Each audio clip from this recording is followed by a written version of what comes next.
Welcome back to the Game Junkies podcast, the podcast which brings you all the latest gaming news, releases, and content. I'm your host, Chris, and I'm here with my co-host, Jack. Hey, how's it going, everyone? So, how's your week been, Jack? Anything? Dead. Dead, I think. Yeah. Pretty dead. Sums it up, really. Pandemic. Quiet. At least it's every week is cooler this week. Yeah. Right? Oh, I can sleep for once, which is a nice change. Exactly. So it's I took it for granted, I think. Oh, definitely. But now this time it's just like, oh wow, I really appreciate sleeping for more than 5 hours. So we do have quite a bit of chunky news to get into this week. It's quite exciting. Some upcoming stuff. Nice. So just going to kick it off straight away, I think. So the first one is Ubisoft's new Battle Royale, Hyperscape. Ubisoft announced last Thursday that they are doing a new Battle Royale game called Hyperscape. They did a quick preview and trailer showing it off. It is a new free-to-play Battle Royale game which takes place in a fictional world during the year 2054. The virtual battlefield allows up to 100 players to battle in hopes that their team will be the last one standing. I mean, that's just pretty much, Battle Royale 101. Typical, standard stuff. It is a very stream-orientated game. So when it comes to being streamed on Twitch, the viewers can vote on limited time in-game events such as health zones that spawn on the world, which I think is quite unique, actually. That's quite okay. Nice. So we'll go. I'll just say the whole news thing, and then we can sort of go over it. So the map is called Neo Arcadia. I was going to say Antarctica. Neo Arcadia, and it changes over time, especially around seasons. The map will shrink just like in other Battle Royale games, as well as looting for survival. There will be 2 modes on launch: Hack Runner, which is focused on hacks, and Turbo Mode, which is fast-paced and more powerful weapons. When you die, it is not the end. The player will be turned into an echo, which is a hologram of your former self that lets you roam the map as a spectator almost. Okay. You can't engage in combat, but you can ping items for your teammates.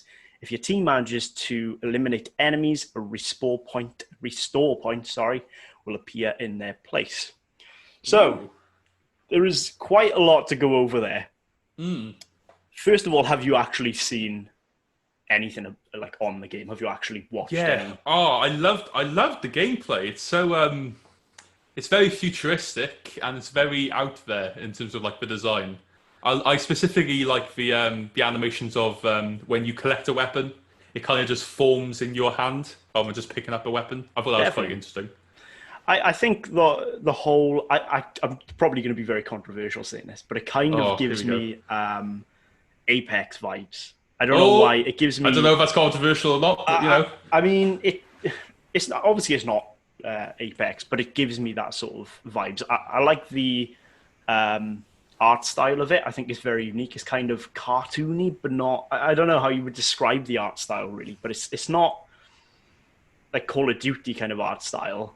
No, they haven't gone for a realistic. Yeah, obviously. It's different. It's not as cartoony as Fortnite, for example, but it's very, it's kind of in between, I'd say. Yeah.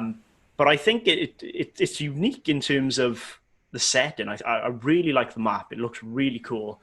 It does look like a futuristic sort of city almost, doesn't it? Yeah, definitely. Yeah.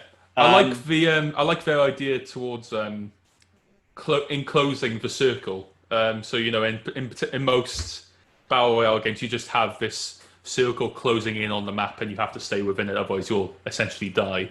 But this time they've instead of just doing a generic circle, I think they kind of dissolve the outer map. Really cool. So then you don't have access to it. I think that's really interesting. It's almost like it despawns, which is really cool. I think it's it kind of feels like you're pressured more to get back into, because with current Battle Royale games, I feel like when the the fog or the circle or whatever is closing in on you, you can still kind stay of in it. Yeah, you can still stay in it, and you can sort of mess about in it for a little bit. I mean, obviously it's still quite dangerous to stay in it, but you can still mess around in it. I feel like with you can still exploit it a little bit. Yeah, I feel like with this, if the map's gone beneath your feet, you're not going to want to stay in there. You're going to want to get the hell out of there as soon as possible. No. Do you know what I mean? I think that's going to. I think it's a good idea they did that, because it's sort of pressurizing people to get into the circle more. So I do appreciate that. I think that's definitely the best way a Battle Royale game will be, and I feel like the others will probably pressure others. I mean, they won't do it obviously like dissolving the map, but maybe They might follow suit a bit, though. Yeah, they may think, right, we're going to pressure players more. And I mean, I think you do. I think the further on the game goes, especially in like Warzone or Fortnite, if you're in the circle, if you're out of the circle, sorry, you will lose your health more. So I think, it does pressure you, but I feel like literally the floor going from underneath your feet, you're going to want to get the hell out of there. Do you know what I mean? Exactly, yeah. Yeah, no, I appreciate that. Yeah, definitely. So how do you feel about the spawning system? So when you die, you don't die, if that makes sense. I think it's just quite useful. I suck at these games. Any game that involves just having one life, I'm rubbish at it. Definitely. So I appreciate that I might have some actual use to my team if I die quite early on. Because like I said, you can spot other players and weapon points and that kind of thing. Just key areas, right? Definitely, and I think that's probably the main reason why I'm not really a big fan of Battle Royale games, because when you die, you die. There's no purpose for you anymore. Warzone has Gulag, so you have a chance to get back in the game. True. But I feel like I'm just useless. I feel like with this whole spec, I mean, I'm useless when I'm alive in the game anyway. Brilliant. But when you're sort of running around as a spectator almost and helping your team out, pinging these items, pinging that, I feel like that's very beneficial because I think that could be an actual role. But like if you're part of a team, you could be like, right, I'll die early so then I can help you guys support. Yeah, I think that's a good supporting role anyway. It's definitely a good idea. I might choose to like die first to help out my teammates. It definitely gives you dying more of a purpose. I know that sounds really weird, but it definitely does give you a purpose. It does, yeah. And it makes you feel like, okay, I can play this game and not die right at the start and sit around just watching my teammates for the rest of the game.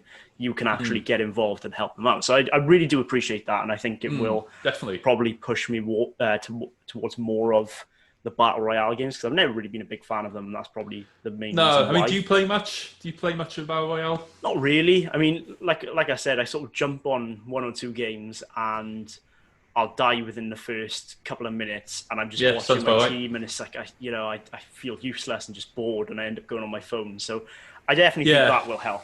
Yeah, I agree with that. What do you think of gunplay? I like the gunplay. I think it's very unique. I mean, you have them powerful one-shot weapons, but obviously they take a while to reload. I like the design of the guns. I think they look really cool. They're fitting with their theme. Definitely, and like you said, when you pick up a gun, it's very unique how they sort of spawn in your hand almost. I think it's very unique, and I think like the whole character design is unique. I mean, they haven't really touched much on it, but not much. It's almost like I don't want to go back to Apex again, but it's almost like because you play as champions, and I think you have your sort of own abilities and stuff like that, which again I like that in a Battle Royale game, because I want to feel different to my teammate. I don't want to feel the same. I want to have a different skin. I want to look different. I want to have a different ability. I want something that's going to make me more beneficial than them, or vice in different situations. I think we touched upon that from the last podcast about the amount of personality we want. Definitely, and I think personality. I think that's becoming more of a common thing. Yeah, especially in multiplayer games, you want to be different to the person next to you. You do. It's just you want to be unique. You don't want to just look like your average Joe. Yeah. So I mean, I'm definitely looking forward to it. I think when it comes out, I think it's in like performance testing right now. So you can any confirmed dates at all, or nothing at the moment. I think they'll just test it, with the public. I've seen a few gameplays from streamers and YouTubers and whatnot. The gunplay is very smooth, and I like the movement, like jumping up really high and gliding and doing boosts and dashes and whatnot. There's a lot of ways you can maneuver around the map, which is really good, and it's going to be very tactical, full. And that's the newest word. That's the newest word, latest word. So it's going to be you're going to have a lot of tactical plays, and the way you can sort of obviously you're going to have to learn the map and stuff like that. Yeah. So is it only the one map? It is at the moment, I believe, but I imagine, like they said, around seasons the map will change. So I imagine, around Christmas there'll be snow, and there'll be, all these sort of cosmetic changes, which will be unique. Do you think there'll be any additions, like in terms of expanding on the map, or is it too big? I don't know, to be honest with you. Do you know much about the size of the map? No, at all. I assume it's big enough compared to, like, the Fortnite one and the Warzone. I mean, the biggest one is definitely Warzone. I know everyone says that is huge. Like, that is a big map, and I don't know. I don't see it being that size. I don't think it'll be that size, but it looks like I'll have the most fun in that world because I like that sort of art style in the city that they've designed in Neo Arcadia, and it does definitely look like a world I'd like to spend a bit of time in. So do you think you'd definitely be like? How do you feel about battle royale games? Like I said, I'm rubbish with them, so I tend to stray away from them. But this one looks really interesting, so I might actually give it a go and may enjoy it. Yeah. I don't know. The gun, like I said, I enjoy the gunplay. I'm a first-person shooter kind of guy, so gunplay needs to be really top tier, and it looks really good. It looks really smooth, and some of the gun designs look good, and the way it shoots and how it feels and how it sounds. Looks really good. I noticed a lot of people using the pistol. I think it's called the D-Tap. I'm not sure. I think that's what it's called. And it seems really... I don't know. I feel like it seems like a weapon that might be a bit patched later on. Yeah. I think it's a bit too good at the moment. Yeah, it needs to be nerfed. It's really accurate. But how do you feel... I'm sorry, go on. No, that was literally it. So how do you feel about Ubisoft doing it? Like, how do you have faith in Ubisoft doing it? Do you think they should just focus more on Assassin's Creed and stuff, I mean, I think they need to expand on the worlds they're building. They tend to go for that kind of open world, first person perspective. So I guess them entering a new field might be interesting. But they have a lot of previous games to base their work off and improve on if they need to and make it their own. So it'll be interesting. Taking over now, I feel like it's just every company would be stupid not to jump on the bandwagon. Exactly. I think it's just the way games are going. Okay, so let's go on to our next news story. Do you want to take this one, Jack? Yeah, sure. So the next segment of the news is Fallout TV series coming to Amazon. This news source came straight from GameSpot. So it's a TV adaptation of the Fallout series is on the way, and it's come to Amazon. The news was announced with a brief teaser trailer that doesn't really reveal any specifics, but it has been confirmed on Amazon. And Amazon has acquired the rights to the Fallout TV show, and that some of the key talent behind Westworld will be working on it. Here's what little we know so far, but be aware that it sounds like this is still early days in the series. Although the teaser video itself is quite vague, this is a TV series adaptation. And according to Bethesda, it's already received a series commitment. The show is coming from Amazon Studios and Kilter Films. Have you heard of Kilter Films? I have not, no. I apologise for the Kilter Film loyalists out there, but I haven't heard of them. But I trust them. Westworld's Jonathan Nolan and Lisa Joy will be working on the project, which is said to have received a substantial series commitment. So what's your opinion on a Fallout TV series? I feel like I feel the same as what everyone is gonna say. It depends how they do it. It depends how much money they put into it. I think the whole idea of a Fallout series is a really strong and easy thing to do. So you can just set it in the world of Fallout and just focus on the factions, so like Brotherhood of Steel, like rebels almost. And do you know what I mean? Like, you don't have to follow the characters from the game. You don't have to follow the main character itself. No. Do you think they'll do new factions, or do you think they'll base it off the game, or do you think they'll do an extension or expansion? They'll base it off the game. It's an adaptation, so I feel like it will be based off the game. So, but any specific stories or? I don't think they'll do specific stories. I think, like I said, they'll just keep the fundamentals the same. So it's set post-apocalyptic or set post after the nukes have gone off. There's going to be the Brotherhood of Steel. I feel like they are the mascot for Fallout almost. So I think it will be they'll be in it quite heavily. And I think you'll probably follow almost like a rebel sort of. I don't know, because it's so easy to do. At the end of the day, you could just follow one person, him roaming the wasteland, and you could do that. Things, or you could follow a little community trying to struggle in this post-apocalyptic world. I mean, there's so much you can do with it.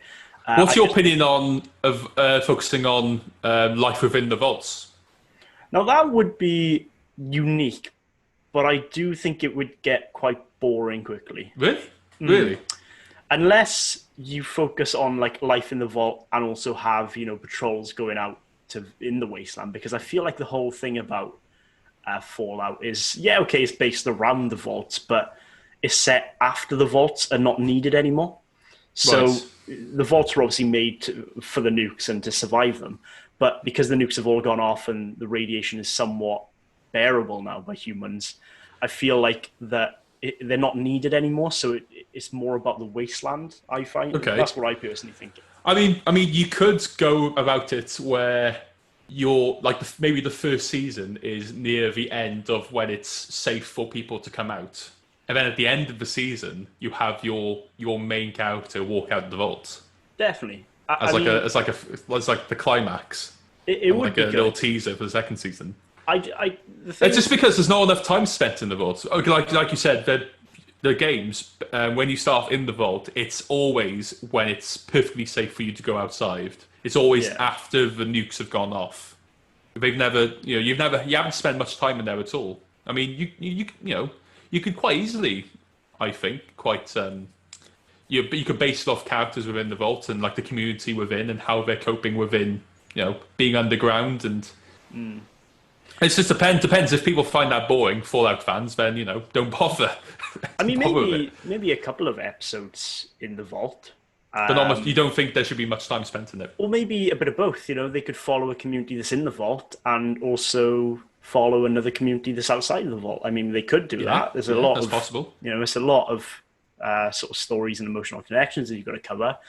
But I feel like if you're stuck in the vault, you don't get to see the whole world of Fallout. So you won't. The thing is with Fallout, you've obviously like I said, the Brotherhood of Steel are a very big part of it. They are like the mascot of it. Death claws. I don't know if you know anything about death claws. Those things are petrifying. No. Okay. They are, and just ghouls. Just seeing how the world has gone to shit basically because of the nukes, and you see all these radiation creatures that are created, and I feel like that is what it should be about. But I like I said, I think it depends how they do it. It depends how much money they put into it. Depends how they do it. I won't be disappointed by the story because I don't really care about the story in Fallout games. I've never played a Fallout game for the main story, to be honest with you. I don't want it to be the same as the games. I don't want the main story to be the same as the games. I just want them to keep the same fundamentals. Like I said, it's set post-apocalyptic. There's vaults everywhere. Sort of have a little bit of references to the Brotherhood of Steel, or maybe they will follow the Brotherhood of Steel. Maybe they'll just follow them and their struggle to try and sort of expand. I don't know. It's interesting. It's too early. There are plenty of opportunities. There's so much, plenty of areas to explore, I think. Definitely. I mean, the thing is as well, we don't really have much to compare it to at the moment because there hasn't been any, other than The Witcher, which I think was really good.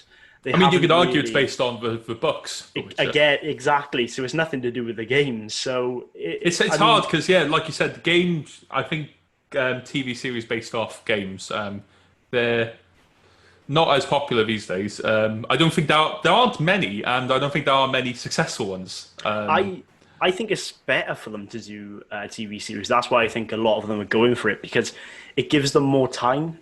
So it gives them, they don't feel like they have to rush to a 1.5 hour window of trying to, stress to fit all the storyline in one. Whereas with a series, they can just expand it and have it, go spread across multiple episodes. That's the thing, there's just not enough time. I mean, many video game movie adaptations have shown that an hour and a half to 2 hours isn't enough time to explain the lore, explain the characters, explain the world, explain the conflict they're having. It's just not enough time. But a TV show, the time frame for that, you can have an hour episodes every episode if you wanted. That might be a bit of a stretch, but you have so much time to explore everything about the game that makes it so good. Definitely, and I think I'm open to it. I'm at the end of the day, the way I always think of it, people always go mental when a film or a game's really bad. And I just think, but you still have the film or the TV series is really bad. But I just think you still have the game to go back to. The game's not going to change just because there's a new TV series. A film. Yeah. So you know what I mean? So you don't have to worry about that. But so if that flops, you still have the game you love to play again. I would hope that they do well and sort of treat the fans with respect, because I think that's the problem which a lot of companies do. They don't really listen to the fans.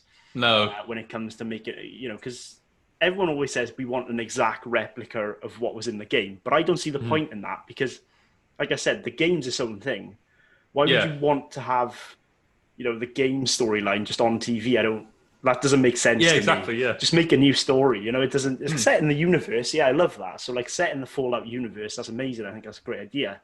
But in terms of recreating the story in a film or a TV series, it doesn't make much sense to me, because the game's already there. Yeah, exactly. You don't. Make it new. Focus on a new character, or focus on a side character. Don't focus on the main character. Exactly. And I think it's going a little bit off topic, but with The Last of Us, similar sort of principle, because they're doing a new series. Yes, that's right. I don't want it to be about Joel and Ellie. I already have those characters in.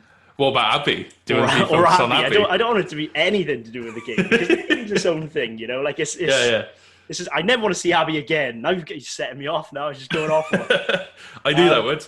So I mean, they're their own thing, right? I feel like the TV series should just be set in that universe, or set in that sort of world. That's what I believe, anyway. But fanboy. Yeah, no, I agree with not the. I don't want the main character in the story, because you play as the main character, so you have that connection with them, and to see them in a show where you're actually not controlling them. Maybe you're just like, why did you do that? I would have done this. Yeah. You idiot.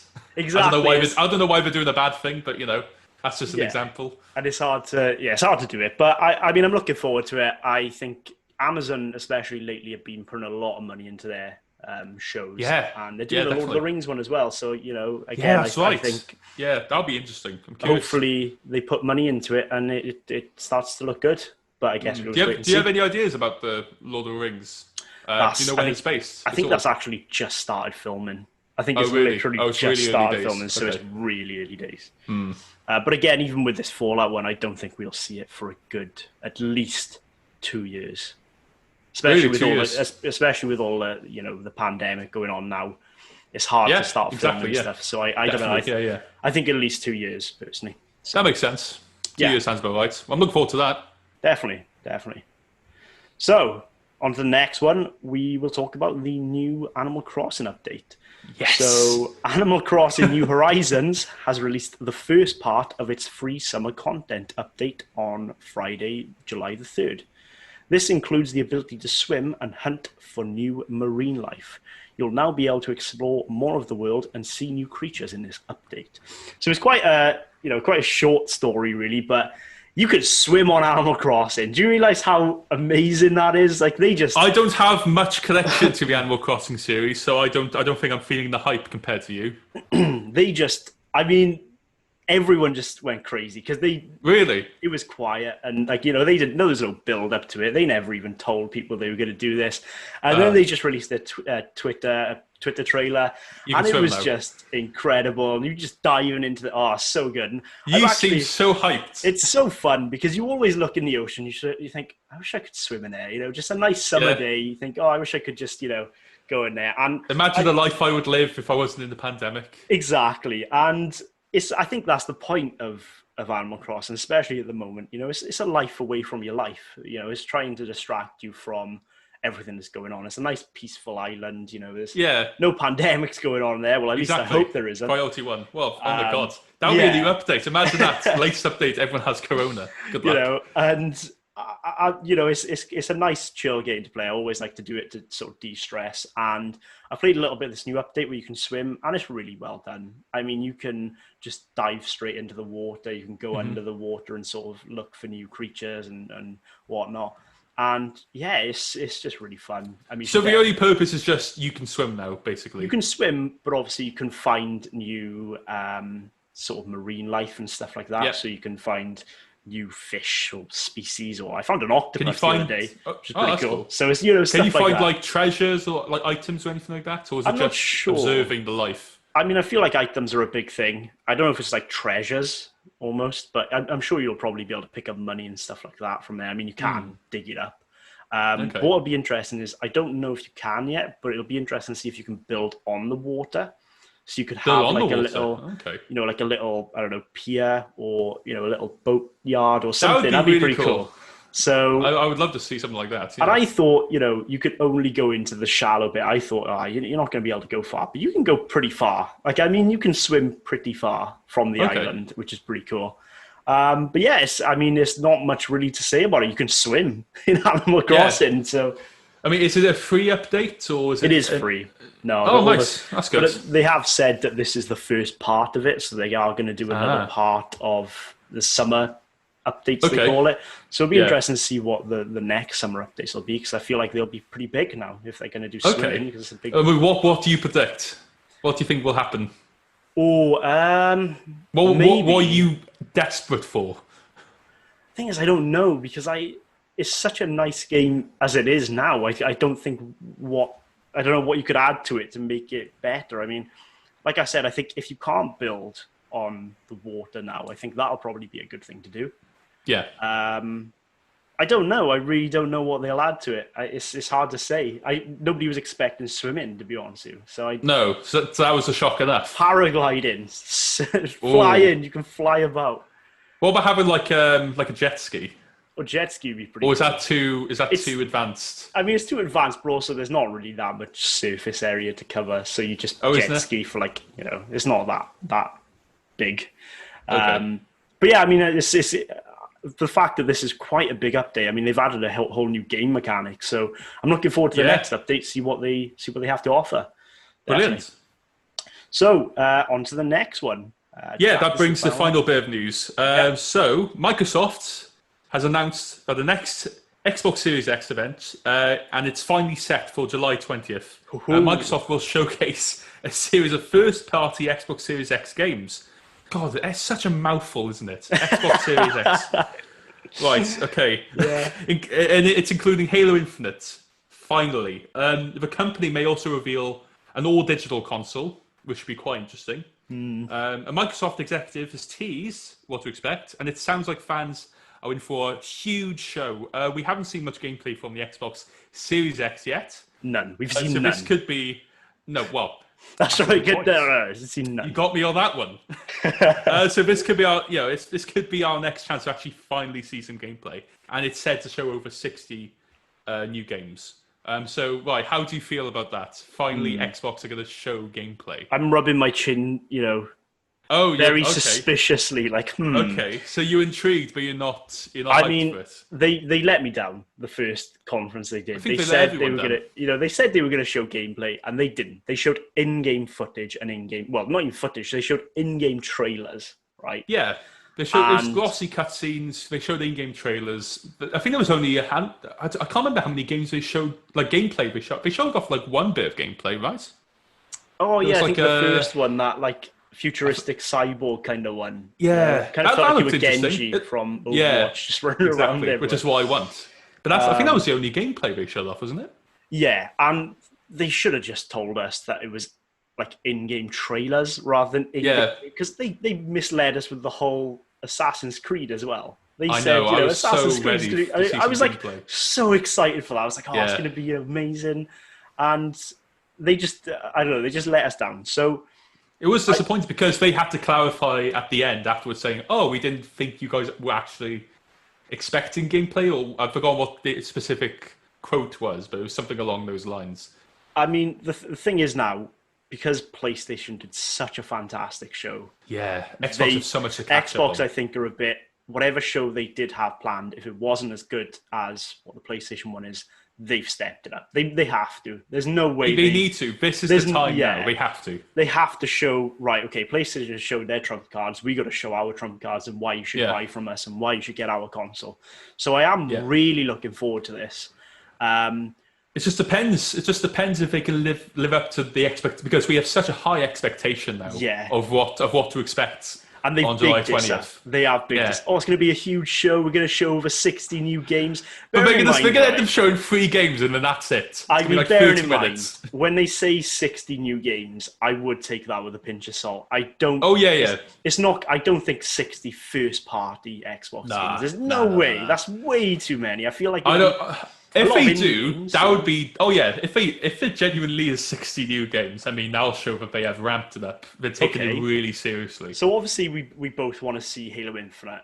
It's been 2 years. We'll talk about that in a minute. But is there any games you would like to see? So, what couple of games would you think you'd like to bring back, or maybe a new friend, or just anything? Trying to fit. So, I mean, I think the standard releases. I think you'll have like a new Forza, maybe. I don't know if it'll be like. I'm not saying what you think will come. What do you want? There's a difference. Oh, there's a difference. Oh, that's okay. What I'd really want, and I think what will give everyone such hype, is maybe a new Fable game, like a Fable 4. Now that would hype everyone. Everyone would be so excited for that. I think. It's funny you say that because there hasn't been anything confirmed. So this is why it's not in the news.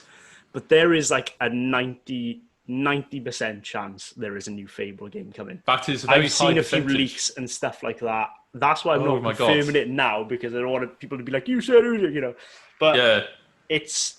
Oh really? I think it's on its way. I'm like jumping on my chair. I think it's on its way, and I think they'd be stupid not to do it, because Fable was an amazing game. I loved it. It was one of my favorite Xbox exclusives. Classic. It was one of the classic Xbox exclusives. I feel like it died off with the 360. It set the road for RPGs. It really did. It was just such a good game, and to see that game like that is a game I really want to see. Would you be disappointed if it was just a remastered of a previous Fable game? No, I would. You won't be disappointed with that? I think I'd still be happy because they've already done Fable 1 Anniversary. So they've already remastered that. If they did Fable 2... a Fable 2 remaster, that would be huge. That would be so good, man. Because that was the kingpin of the series. I put so many hours into that game, and it was just an amazing game. And I just remember having loads of kids, because you could have kids on that game. I remember having loads of wives. And they found out I was cheating on one of them, and it was just so good. So the reason you're looking forward to it is so that you can have multiple wives. I can have multiple wives and feel like a player in the game. Why not? Brilliant. But it's just clever that they could do that back then. And like I said, I feel like it set the whole sort of. It got the ball rolling with open world games. Well, when was it released? Fable franchise. Now I'm going to Google this now, because I feel like Fable 2 or Fable the franchise. Oh, the franchise. Right, so Fable 2 came out in 2008. Okay. So Fable 1 came out in 2004. Ooh, wow. Okay. So it was actually on the original. I was expecting, I knew Fable 1 was on the original, but I was expecting like a 2002 kind of date. I mean, I've never actually played the first one, but the second one I know was like the big hype that everyone went on about. And even now, people still love it. I mean, like I said, I love it. It's still a baby to me. Like, I love it. It's still close to my heart. Mm-hmm. And to see a remaster, I'd be happy with that. But I would like to see a new one, although I wasn't a fan of Fable 3. Fable 3 was kind of a letdown for the Fable fans, wasn't it? Yeah. And, I mean, seeing how it goes in this world, like in the world today of games, because, imagine how a new Fable game would look. Imagine it'd be close to The Witcher, I think. I mean, really? It'd have to be to keep up, because I don't know. It's hard to say, but I'm looking forward to that. I think if it is true. I mean, the thing is, I'm expecting a Fable game now, because you said it's 90%. I knew I shouldn't have said it. Okay, 90%. That's such a high percentage. I'm going to say there's 1% certain now, just so people don't get annoyed. That's ridiculous. Okay, the hype's died down. So. Let's talk about, like, obviously the big elephant in the room with this Xbox Series X event. The big elephant in the room? Yeah. Halo Infinite. What do you think about that? Like, It's been a long time coming. They teased it 2 years ago. They had a teaser trailer for it in 2018. And then they came up a year later with another trailer. And that's when everyone was expecting gameplay. And everyone was just like, oh, okay, it looks really cool. But, I want to see him, do things. I think if they don't show any gameplay now, they're going to leave it too late, and it's going to go too far. No, it's ridiculous. Because the thing is, every Halo game I've played, every time they've always shown gameplay at least a year before. I think that's been the kind of trend. I mean, that's the trend for most games these days. They always show like the beta or the alpha just to see how it goes, and then you get feedback just to see what they need to work on. Mm-hmm. The thing is, if Infinite is getting released end of this year, I'm not sure what the confirmed date for it is, then they're leaving it really close to make improvements. Because if there's like a huge gameplay aspect that people hate, well, that's it. They have no time to make improvements on it. They're going to have to release the game with something that people don't like. Yeah. If it's things, then you have time to work on it, like Cyberpunk did. The reviewers thought the driving was a bit iffy, so now they're working on it. It's just not enough. It's not enough time. If it's not really good, not really sound quality gameplay, then I'm not sure what to expect. I mean, I think, it's the new engine that they're using. I can't remember. I think it's called something like Space Engine or something. They're using a new engine. It looks really nice. Right. Yeah, it does look nice. I'm looking forward to seeing what they do have to offer. I'm a little bit disheartened from what I experienced with Halo 5, but, I think a lot of people were. I'm a little bit, skeptical about them because of that, but they say they're going in a new direction, and I'm looking forward to it. I'm looking forward to this whole event to see what Xbox can do to me. Like, I want them to surprise me with something. I want them to go, we're doing a new exclusive, and people go, oh, that looks really cool, or I don't know, I just want a surprise from them, because I expect Halo Infinite, I expect Forza. I want them to go, bam, here's Fable, or bam, here's a new series that looks amazing, here's a new exclusive. God. I just want them to show me. They need more. Xbox are lacking with exclusives. They need more to showcase. I'm fine with having like the third-party games, all the big games, COD, Assassin's Creed, Battlefield, all of those games. I'm fine with them, but I need a reason to specifically get an Xbox. Exactly. Otherwise, why shouldn't I just get a PlayStation? What does the Xbox have to offer that the PlayStation doesn't have?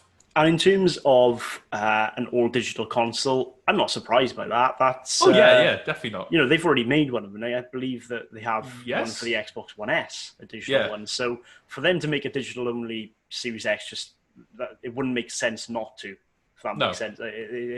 It's. I'm not surprised by that, especially after PlayStation did it. But they've already done one. So exactly. So it's not that's not the biggest news of the story, but it's something to expect from them. I don't know if they'll show it in this event, because I feel like, I don't know, maybe, possibly. I hope they don't, because I want them to focus on all the gameplay this time. They may show. I don't want any trailers. I don't want any. Maybe they'll have a little showcase of what the digital can do. But I just want them to focus on gameplay this time. But we'll talk more about that when the event comes. It'll be a big one. I can feel like it's going to be a big one. That's going to be huge. I can't wait for that. Yeah, that'll take most of our time, but. Yeah, I'm looking forward to it. I hope Xbox do something to sort of, knock me off my feet or do something like that. I mean, back in the day, 360 were... I mean, in my opinion, I think 360 was superior to the PlayStation 3. That's debatable, I imagine, but that's just how I felt. But then the PlayStation 4 took the reins over from the Xbox One. So it's been a back and forth kind of war, as it was. So far, PlayStation are winning... for the first round, the first showcase, PlayStation are kind of up top. So I'm hoping that Xbox can make that comeback because I want to see what it offers. It's exciting. Definitely, I'm looking forward to it and seeing what they have to offer. So on to our next section then. What are we playing this week? So. Do you want to go first, Jack, or you go first? I don't mind. You go first, because I feel like mine's a quick one. Mine's not going to be a long one anyway. Okay, yeah, sure. I mean, you go first. Up to you. I don't mind. Sure, yeah. I'll go for it. You go first, yeah. Go ahead. Well, if this is the first time listening, this is a segment of the podcast where Chris and myself find a game that we haven't played before and give our thoughts and opinions on it. This week, I've looked into the game Recall. So just for a bit of background information, Recall was developed by Concept and Armature Studio with support from Asobo Studio, and it was published by Microsoft Studios for Microsoft Windows and Xbox One. Have you heard of any of those producers? No. Okay, well, Concept... Microsoft Studios, maybe. I don't know. Concept, maybe? I don't know, maybe. Concept made games such as Soul Sacrifice, Yaiba Ninja Gaiden Z. I've heard of it, but never played that. Yeah, I've heard of it. Armature Studio, you'll know these ones. They made Batman, Arkham Origins Blackgate. Okay. And they also made Injustice: Gods Among Us. Oh, interesting. I didn't know that. I mean, I'm not sure which company made the second Injustice. I don't know if it was the same. I'm not sure. I can't remember, actually. That was a good game. That was it was a good game. I enjoyed I'm it. gonna go play it now. Thanks. Yeah. After this, right? Straight after on this, it. you know what we're doing. Exactly. A sober studio made bigger games like Zoo Tycoon. They are also making Microsoft Flight Simulator 2020, and they also make these. Remember the classic like Pixar film game adaptations on like PlayStation 3? They had like Ratatouille and Toy Story 3. They had like the Toy classic Story races. Oh, yeah, but they had like really like the Pixar movie game adaptations. Basically, is what we did, which is quite fun. The release date for Recall was 2016, and the definitive edition was released a year later. The definitive edition was just like they added story content, new areas to explore, general gameplay repairs, that kind of thing. Just like an updated version, essentially. So the gameplay, it's essentially an action adventure and platform game in like in third person. It focuses on the main character called Jewel Adams and her 5 robotic sidekicks known as Corebot companions, which help her with combat and puzzle solving, basically. And they can be upgraded if you can find the parts, that is. Jewel's weapon, the main way you interact with the world, has 3 types of ammunition in 3 different colors, which is red, blue, and yellow. And that can take down enemy players, enemy AI, but deals more damage if the enemy and the ammo match the same color. So if you fight like an enemy that's red, you use the red ammo, blue, yellow, etc. It could be seen as like overly simplistic. Like it's just, it might be too easy to understand, but I didn't really particularly find anything wrong with that form of combat. She also wields a grappling hook, which is quite cool, and she uses it to extract the enemies. It's kind of like they have like an energy core acts like their like their heart or like their main function, and you have this like kind of tug of war kind of animation where you use the grappling hook, attach it to the core, and then rip it out of them. But you have to like fight. Do a bit of back and forth with them. That's quite an interesting mechanic. You can explore the open world either on foot, and you're equipped with rocket boosters, which is attached to her feet and her back. Or you can go on platforms with grappling hooks, and you can fast travel. I mean, that's just that's a staple in most games these days. And there are also dungeons to explore to either progress the story or to collect resources. So is it open world, did you say? Sorry. It's a sandbox, so you have several open worlds to explore, basically. Yeah. And there are dungeons within them to explore, to either progress the story, collect resources that can be used, to craft upgrades for your companions. Okay. I mean, based on that, what's your thoughts on that initial opening? It does. I mean, it does. There was a lot of information. Thank you. I did my research. I mean, I'm more concerned about like how do you feel when you're playing the game? Like, are you actually having fun with the gameplay? Like, do you think that the combat's fun? Do you think roaming around the world is fun? Like, how do you feel about that? Well, is it smooth? This game reminds me of like a classic action adventure PlayStation 2 game. Okay. Like Jak and Daxter. Like that kind of. Have you played Jak and Daxter? I did. Very specific example. But ages ago. Yeah. Vaguely, yeah. But has that? It had that feeling. Okay. I don't think it's like outdated, but I feel like it's more. What's the word? Nostalgic. I think. Okay. Yeah. To like how games would play back in the day. Right. So is it like a looter shooter? So you loot loads of stuff? Is there a lot? Of loot,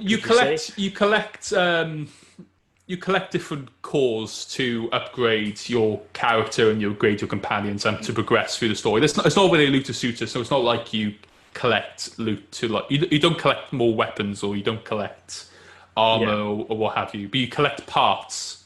That's what we call it, to upgrade your characters. I mean, just to clarify, upgrade the power of your weapon or go on. Yeah, just to clarify to the users, I haven't actually played this game, so so it's not a looter shooter. You just collect resources to upgrade your characters, basically, and their power. Okay. Essentially. So, I mean, the open world's kind of cool. Okay. So what kind of world is it? Like, how does it look? Well, it's basically this, like, desert biome. Okay. But it has, like, very alien-esque structures in it. So the enemies are, like, robots, I believe, right? Yeah, they're robots, yeah. So is it all desert, or do you have, some areas which look different to others in terms of like, is there greenery? Is there grass? No, really. It's mostly desert biome. It's from like well, it relates to story. I'll talk about the story in a moment, but it relates to the story, how it looks. But it's mostly desert biomes with alien-esque structures like mining facilities, that kind of thing. Okay. Bigger structures. It's I think it's a bit too big. Like the world that the makers made it a bit too big. Because it's kind of there's a lot to explore, but there's not much within the world to explore. If you see what I mean, quite barren. And it's quite empty. It looks really nice, but when you get into the nitty gritty of it, there isn't too much you can really do in it. Essentially, but it still looks really nice just to run around and check out the buildings and the failed structures and whatnot. So that's quite cool. Okay, let's look at the plot. I've got this a simplified plot summed up basically. So Recall was set, give or take, 200 years in the future. Okay, in the early you'll love this.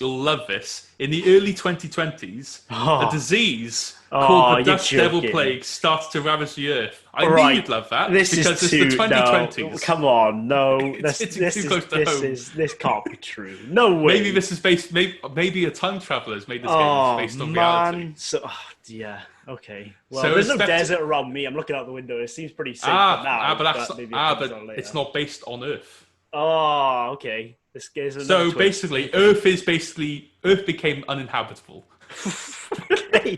Well, this is interesting. This might be the last few years of our life, Chris. This is interesting to know. Say goodbye to your loved ones. Okay, fair enough. It's hitting too close to home at the moment, so I knew you'd like that. So it's called the Dust Devil Plague. So as the Earth became uninhabitable, an organisation called Mandate launched several missions to a new planet called Far Eden, which is many light years away. Thousands upon thousands of Corebots were sent there to ensure they were safe for human life. So, creating biomes that were fit for, humans to breathe and, and to live there.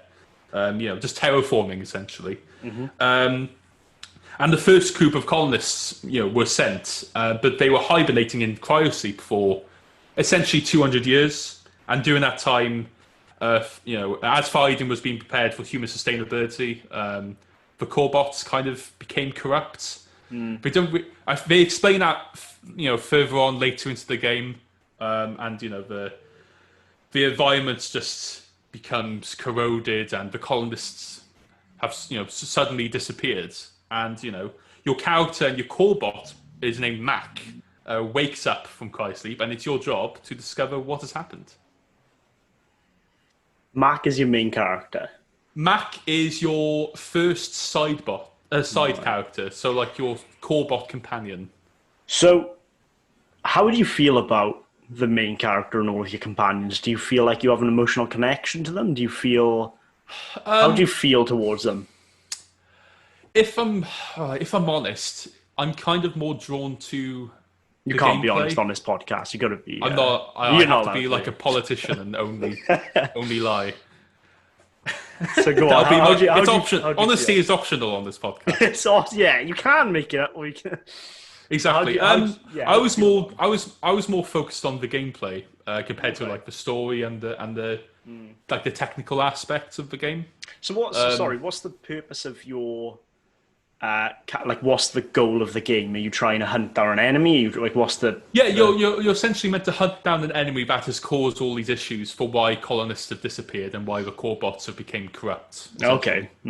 That's the main goal of the game. But when you wake up, you're like, what's going on? What the? It's exactly. And it's just your job to discover what's happened to everyone. Where's everyone gone? Definitely. And then gameplay ensues, basically. So, how do you feel overall about it? Like, out of 10? We always give a bit of a rating. We give so we're going for the official Game Junkies rating. Yeah, Game Junkies rating official. This is official now. You should go by official. This. Okay. This goes. I mean, you should definitely take this with 100% salt. But anyway. Exactly, yeah. I mean, yeah, if I say it's a high mark out of 10, then obviously you need to buy it. Obviously you need to buy it. You need to buy it. Yeah. And I'd give it...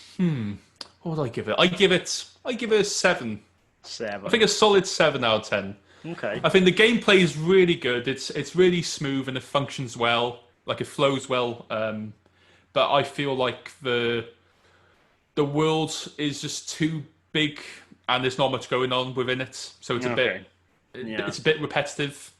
That's fair like enough, the actions you have to do and how you interact with the world. The platforming, mind you, on that I think is really good. I think a lot of the time I could kind of trust the game. So like if I jumped off this ledge, I know that there would be like another platform in reach if I do like the jump combinations correctly. Okay. So like it's really reliable. Like the platforming was my favorite part, I thought, because you have there's a specific core bot that helps you interact with certain platforming aspects. It helps you climb on certain ledges and whatnot. It makes it just a bit more fun and flowing. So the platforming is probably my favorite part about this game. Yeah, it does sound interesting. I think I would probably pick it up and. So I've convinced you. I'm convinced. Yes. I will give it a go. I don't know when, but I will. Now, get off the podcast. I'll go. Everyone, pause the podcast and go play through it, come back. We are not advertising for Rico, just to let you know. No, this is just an honest review of a game we haven't touched as of yet. We're not biased. Exactly. You should buy the game because they're great. Otherwise, we'll hunt you down. Otherwise, we'll hunt you down. Yeah, so you should do it. Exactly. Okay. So what have you looked at this week, Chris? So I've been playing Borderlands 3: Bounty of Blood. So it's okay. The new DLC, which obviously Borderlands Gearbox after have released. And I love Borderlands 3. I just love it. It's one of my favorite games. It doesn't take itself too seriously. It's a jokey game. Yeah. With pop culture references. Anyway, so Bounty of Blood is the latest expansion, and it's set on a planet, Gehenna. I hope I'm pronouncing that correctly. That's what they pronounce it in the game, so I'm hoping. Okay, well, that's fine then. If they pronounce it in the game like that, it's perfect. Yeah, you've done it well. The planet is a very barren desert.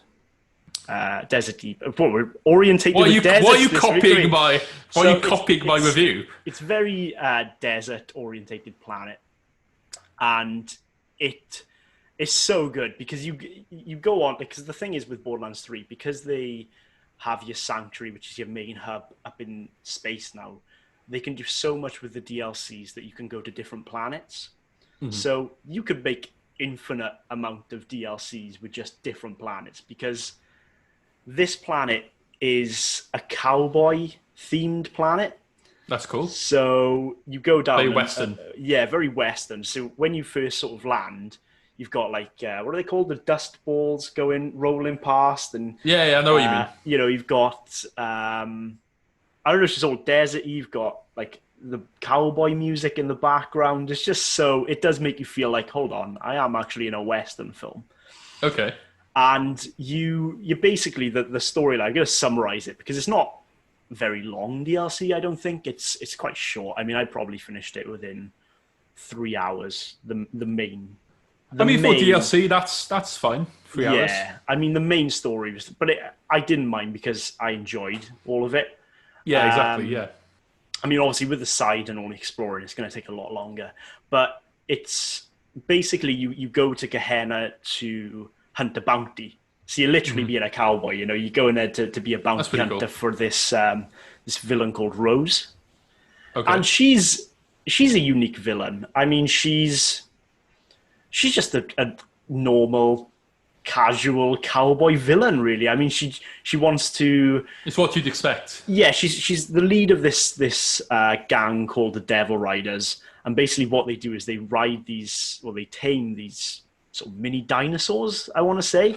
Okay. Right? I know it sounds really cool. Crazy, but they tame these sort of mini dinosaurs.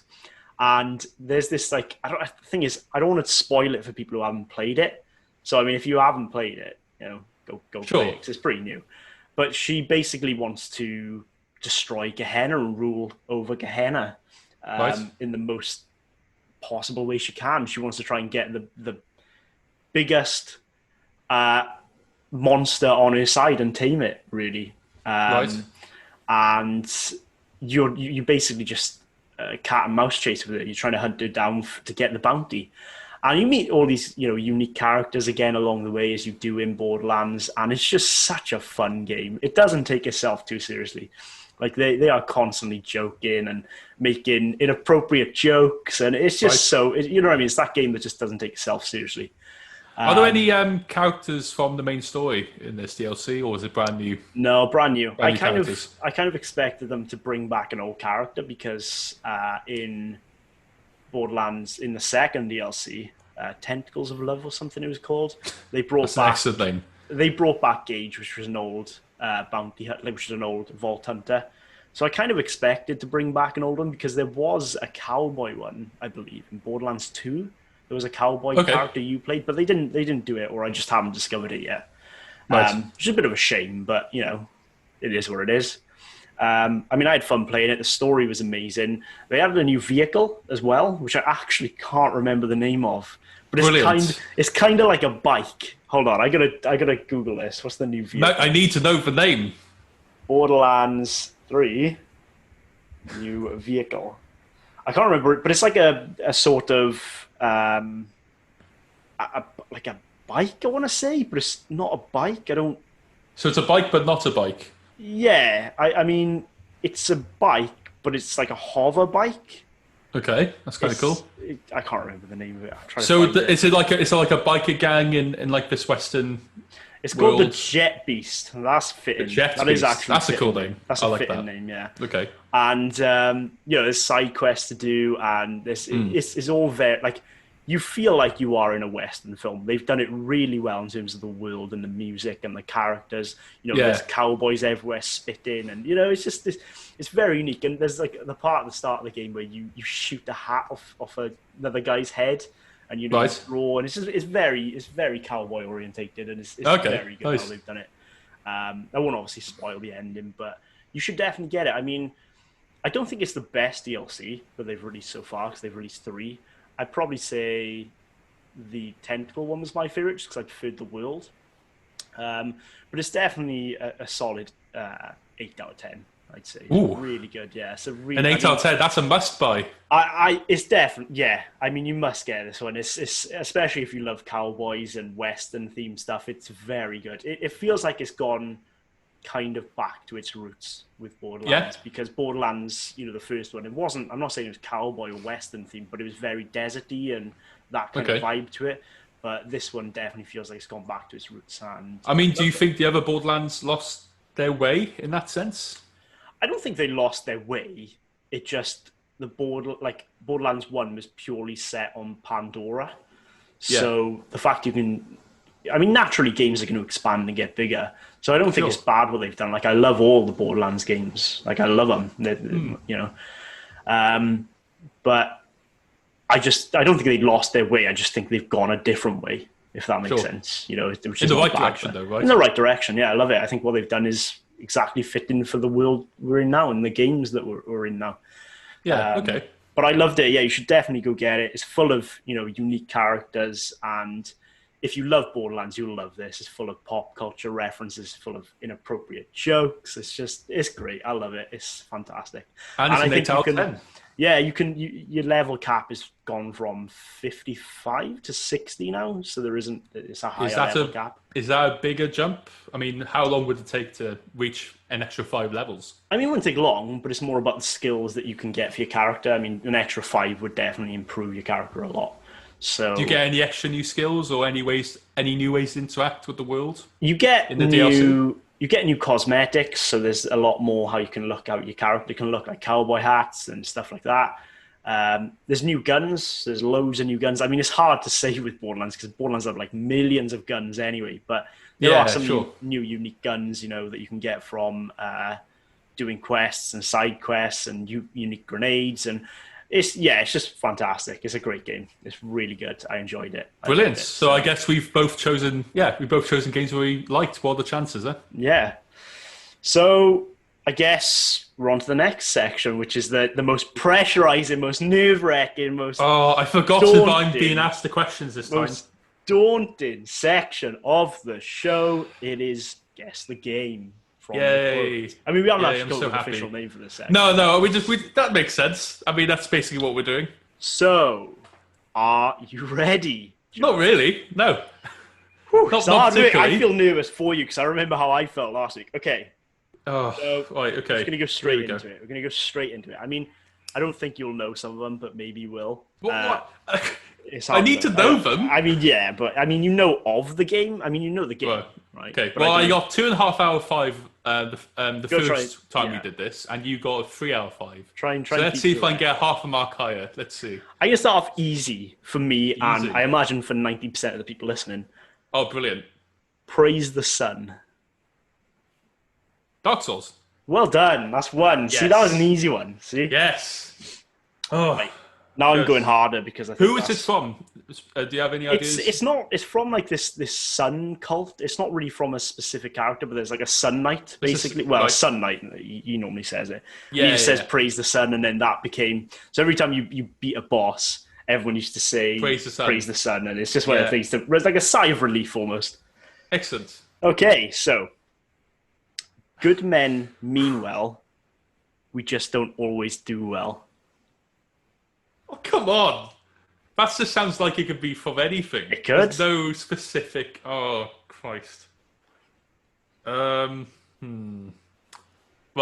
give me the hint. Give me a clue. It's an EA game.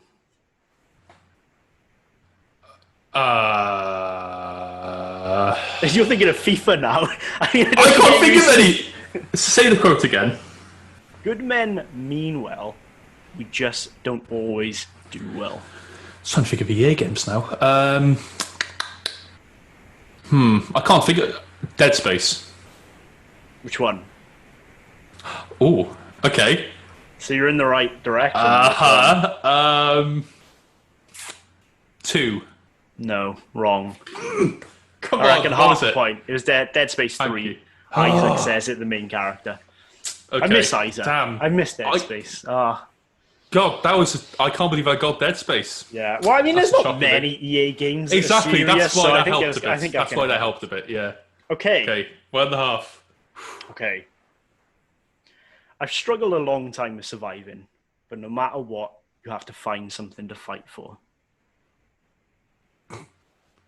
I feel like I'm just failing the gaming community right now.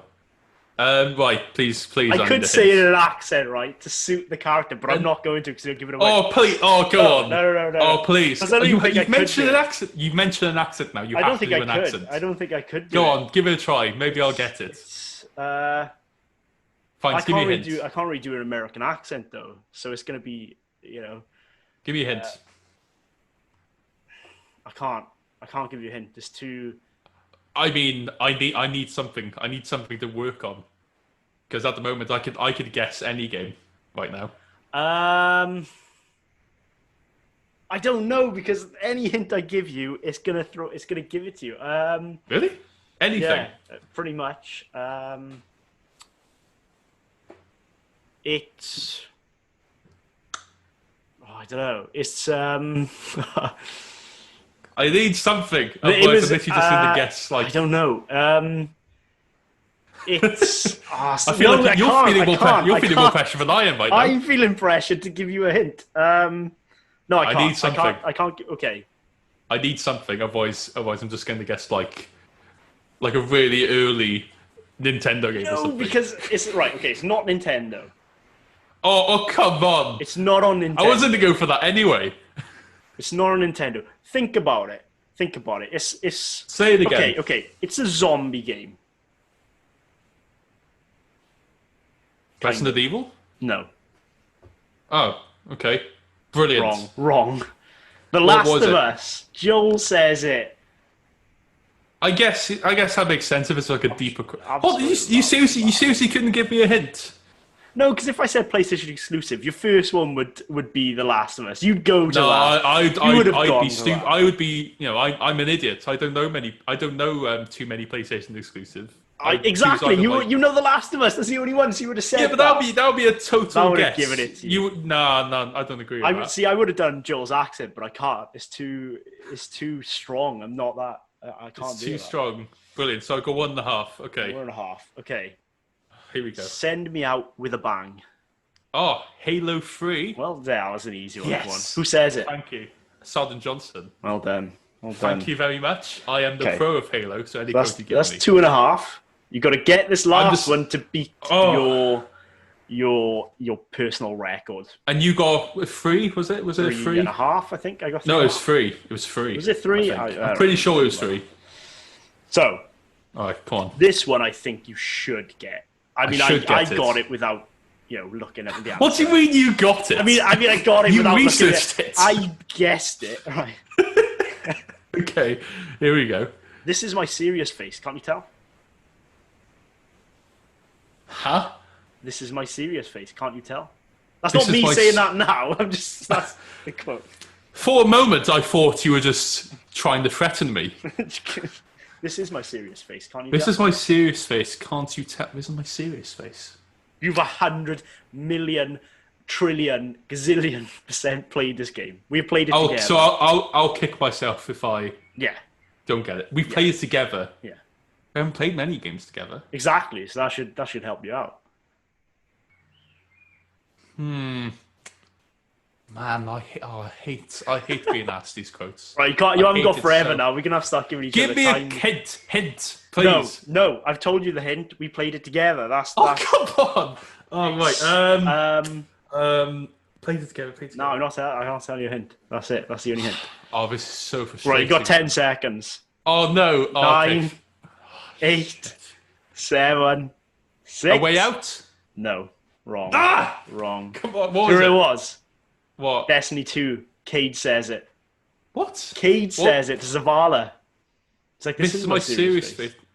I mean, I don't remember anything about Destiny. I remember that. It's like pretty much right at the start of Destiny 2. When did Destiny 2, was it? Yeah. That was what, like an opening cutscene or something? Yeah, something like that. Or something. Oh, come on! You look so disappointed. You're gonna cry. Don't do it. But that's like, I don't know, man. That's not like a big Cade quote. I knew that. Yeah, but you don't think that and go like, yeah, that's this Cade. game that's is not designed to be easy, sir. Okay, so I got the same as last time. Damn it! I mean, I'm consistent. If anything. Don't blame the game, blame the player. It's a reverse. I'm blaming you. That's what I'm blaming. Well, it's not my fault. I can't wait for next week, Chris, because I'm going to come up with some really hard quotes. I did come up with hard ones. They're going to be hard, and they're not going to be quotes that you'd expect from a character.